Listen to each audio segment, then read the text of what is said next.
जगन्नाथ विश्व। जगन्नाथ विश्व जी, आप कहाँ से हैं? बिरला ग्राम, नागदा जंक्शन, मध्य प्रदेश। मध्य प्रदेश से हैं, और आप वहाँ क्या करते हैं?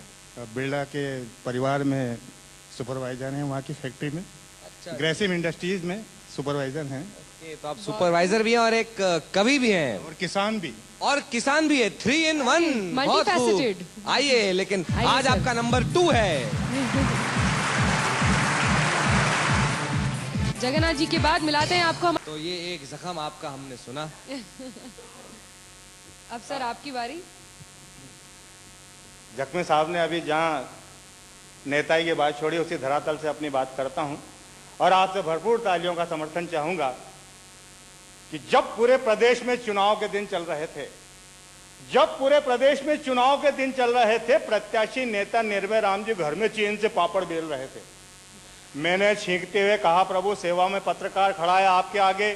सुनते ही नेताजी कुंभकर्ण की नींद से जागे, बनकर औपचारिक भोले, मुझसे नेता अदा में बोले, आइए अंदर आइए, जूते सही चले आइए, क्योंकि तो राजनीति का घर है, इसलिए आपसे छुपाएंगे क्या, और यदि जूतों से परहेज करें तो फिर हम खाएंगे क्या। इतना कहकर वो मुझे निहारने लगे, यानी मेरी भी राय चाहने लगे। तभी मजबूरन मुझे कहना पड़ा, जी हाँ, जैसे लड़की का जन्म दूसरे घर जाने के लिए हुआ, लड़के का जन्म स्कूल की दशा बिगाड़ने के लिए हुआ, सिपाही का जन्म रास्ते में रिश्वत लेने के लिए हुआ, उसी प्रकार आपका भी जन्म आज राजनीति में एक अभिशाप है। सुना है दाढ़ी मुड़ाने में आप भी राजनारायण के बाप है। सुनकर वे अपनी तारीफ फूले न समाये, तत्काल ठर्रे का डोज लगा मूड में आए। तो मेरा पहला प्रश्न था, क्या हो रहा है? तो नेताजी गंभीर मुद्रा में बोले, देश सुधार में जीवन खो रहा है। यदि आप चुनाव में जीत गए तो क्या करेंगे? तो नेताजी बोले, प्रिय विश्व जी, मैंने जनता की सेवा की और करके दिखाऊंगा। रोज अपने चमचों से भयंकर भाषण कराऊंगा, संसद में भूख गरीबी मिटाओ चिल्लाऊंगा। अरे आप जैसों के माध्यम से अखबारों में शोहरत पाऊंगा, ध्यान चाहूंगा, अरे आप जैसों के माध्यम से अखबारों में शोहरत पाऊंगा, और जनता का स्तर कुतुब मीनार से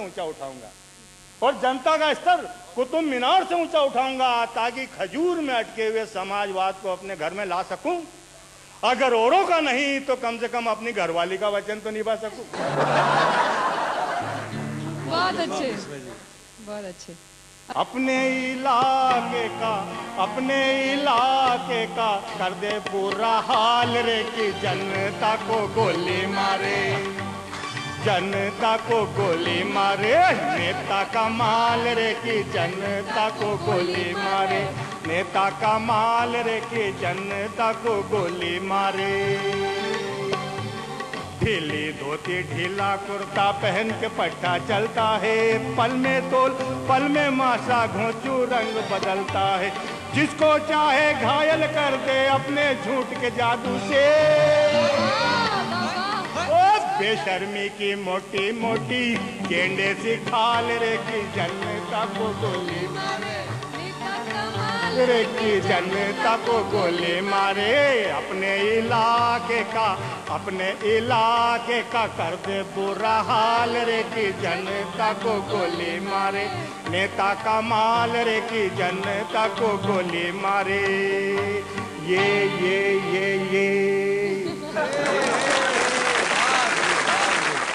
अब भाटी साहब। जगन्नाथ जी, अब आपकी बारी। नासिर भाई, मैं पिछले दिनों राजस्थान 12 अपने यादवेन जी के नगर में कोई सम्मेलन में गया, और वहां मैंने देखा एक बड़ा अद्भुत दृश्य था। एक शव यात्रा जा रही, उसमें बहुत सारे लोग, और उसमें क्या देखता हूं कि शव यात्रा के आगे जो मुर्दा जा रहा है, उसके आगे एक कुत्ता जा रहा। अच्छा, कुत्ते के गले में हार डाला हुआ, और कुत्ते के गले में हांडी टंगी हुई है। हमने कहा, यार ये क्या अद्भुत काम है। मेरे साथी जो जख्मी जी, ये भी उसका सम्मेलन थे, बोले यार, मैंने कहा तलाश करो। तो ये गए, पूछते पता नहीं चला, जिसने कंधा दे रखा था उसके पास गए। बोले, यार भैया, ये किसकी शव यात्रा है? वो आदमी बोला, ये मेरी पत्नी की शव यात्रा है। बोले, कौन मर गया? बोले, मेरी पत्नी मर गई। और बोले, ये कुत्ता जो आगे जा रहा है, गले में इसके हार है, हांडी टंगी हुई।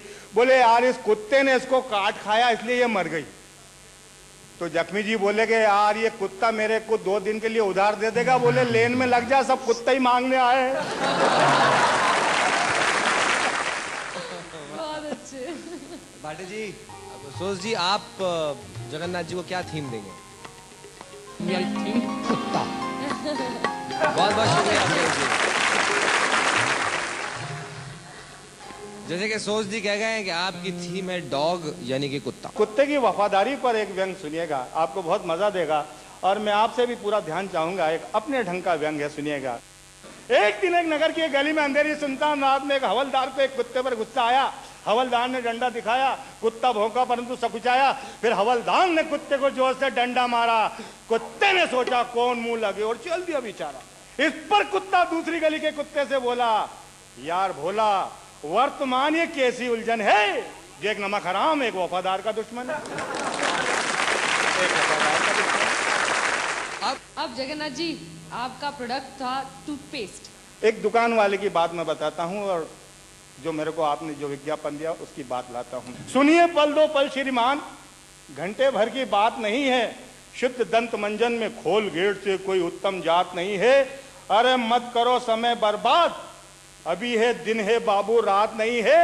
अरे मंजन लेकर क्या करूं, मेरे मुंह में दांत नहीं है। बहुत खूब था ये। यहाँ एक दूसरे से कवि लड़ाई करेंगे, कुश्ती करेंगे जुबान की। जज साहब तैयार? Best of luck. जगन्नाथ विश्व जी ने हमको चाय पर बुलवाया, चाय के संग समोसा भी खिलवाया। पड़ोस वाले कमरे में इनकी श्रीमती जी लगा रही थी पोंछा, तो मैंने मन ही मन सोचा और एक प्रश्न पूछ डाला। उधर से विश्व जी ने भी उत्तर उछाला। सुनकर शांत हुई जिज्ञासा, चुपचाप खड़ा था मैं मुंह लेकर जरा सा। मेरा प्रश्न था विश्व जी, झाड़ू पोंछे के लिए कोई काम वाली बाई रख लेते, भाभी साहब को थोड़ा आराम तो देते। विश्व जी बोले, अशोक भाटी जी, आपके प्रश्न में सच्चाई थी, ये पहले काम वाली ही बाई थी। देखिए मित्रों, इससे आपको ये तो पता चल गया कि भाटे जी का चरित्र क्या है। घर की नारी छोड़कर भाती है नार पराई। घर की नारी छोड़कर भाती है नार पराई, और नहीं ठिकाना दांत का दिखते हैं दिया जलाई। ढूंढते नौकरानी नमकीन, राम राम जपते ऊपर अंदर सपने हैं रंगीन। कहे विश्व दिन मौसम कौवे ने गाया है, बहारों फूल गाया है। पिछले दिनों में उज्जैन कवि सम्मेलन में गया तो भाटी जी के घर भी गया। बहुत सम्मान हुआ, सोफे पर बैठाया, चाय नाश्ता कराया। इतने में थोड़ी देर बाद इनका नौकर दौड़ता हुआ आया, बोला आप भाटी जी को समझाओ। मैंने कहा आखिर तेरे मालिक ऐसी हरकत क्या करते हैं? बोला नाखून चबाते हैं। मैंने कहा कोई खास बात नहीं है, कईयों को आदत रहती है नाखून चबाने की। इनका नौकर बोला वह हाथ के नहीं पैर के नाखून चबाते हैं। मैंने कहा पैर के नाखून कैसे चबाते होंगे? इनका नौकर बोला वो खुद के पैर के नहीं मालकिन के पैर के नाखून चबाते हैं। ऐसा है प्रीतम जी कि अभी तो मैंने आपको बताया कि विश्व जी के घर में क्या किस्सा हुआ, पर अब मैं प्रीतम जी के घर में जो किस्सा हुआ, विषय वही मेरा, कि एक दिन प्रीतम सिंह जख्मी की पत्नी ने घर में काम करने वाली नौकरानी को बुलवाया और ये बताया कि देख, वैसे तो मैं कितने दुख सह जाती हूँ, तुझे एक राज की बात बताती हूँ। तू देख रही है आजकल ये मुझसे कितने कतराते हैं। सुना है चौक बाजार में रहने वाली किसी मैडम से इश्क फरमाते हैं। नौकरानी बोली, मालकिन, एक तो आप खुद ही अपने पति की पोल खोल रही हो और दूसरा मैं समझ गई हूँ आप मुझे चिढ़ाने के लिए ऐसा बोल रहे हैं। एक बार क्या इन्होंने मुझसे पूछ लिया, अब सरदार कैसे प्रश्न करते हैं। बोले विश्व जी मैं पत्नी पालूं कि हाथी पालूं? मैंने कहा यार थोड़ा सही है, अभी 12 नहीं बजी है, सही प्रश्न पूछो। बोले मैं पत्नी पालूं कि हाथी पालूं? मैंने जो जवाब दिया और अगर आपको अच्छा लगे तो भरपूर तालियों से मेरी बात का समर्थन करें। मैंने कहा देखो सरदार जी, हाथी मरने के बाद भी 1.25 लाख का होता है, लेकिन पत्नी मरने के बाद आदमी 2 करोड़ का रह जाता है। मेरी पत्नी बहुत सीधी है, सरल है। भाटी जी और विश्व जी दोनों मेरे घर आए। मैंने कहा श्रीमती जी मित्र आए हैं, चाय ले आओ। मेरी श्रीमती अंदर गई, क्या देखता हूँ चाय के साथ बिस्किट की प्लेट भी ले आई इनके लिए, इनके सम्मान में। इन्होंने कहा, दोनों ने कहा, भाभी जी चाय तो ठीक थी, आपने बिस्किट का कष्ट क्यों किया? मेरी श्रीमती सरल है काफी, वो इनसे बोली कि हमारे घर तो कोई कुत्ता भी आता है तो 2 प्लेट नाश्ता देते हैं। तो ये था बहुत खूब कवि लड़ाई। आइए तशरीफ रखिए। तशरीफ